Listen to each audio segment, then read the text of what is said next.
asked the kid I was babysitting, "What do you think lurks out there, in the forest?"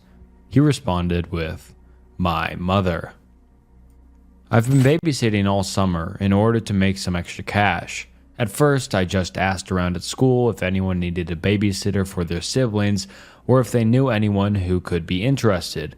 I started babysitting kids whose families I knew, but eventually I needed more money, so I put up an ad on Craigslist.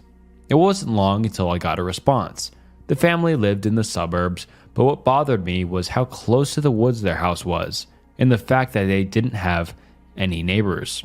I got a bit freaked out at first, considering the fact that they were strangers with a cabin in the woods, but I decided to push through the fear for the money. The house was a cozy little cabin, clean, with a nice garden in the back that had a gate which led to a trail in the woods. They had a little lanterns hung out in the garden and a swing all the way in the back. The living room had a large window that faced directly the forest, and during the day, the room was bathed in sunlight. The kitchen was right next to it, with its counter facing another huge window, surrounded by pots and vines and stupid signs like "Home is where the family is," or "In this house, we say sorry."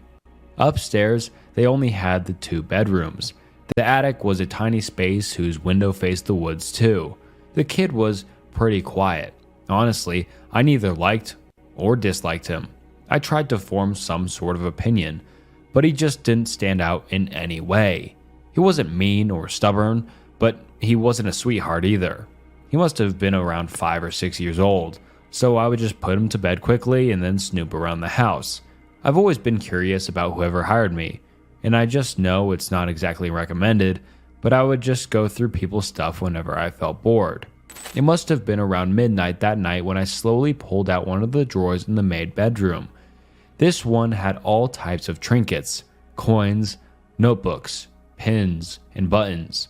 This family liked to collect useless stuff and let it hang around the house, and I liked to explore it. As I was studying this little ceramic statue of a horse, I moved around, noticing the moonlight hit its porcelain from different angles. I debated whether to just take it or not. Would they even notice? My chest tightened and my mouth opened. The horse was no longer bathed in moonlight because this huge shadow had covered it and was dancing on its porcelain. Looking around a bit, I noticed the shadow took up half the room. I could not make out the silhouette or what could have made it. It just seemed so unexpected that fear crept up to me and froze me.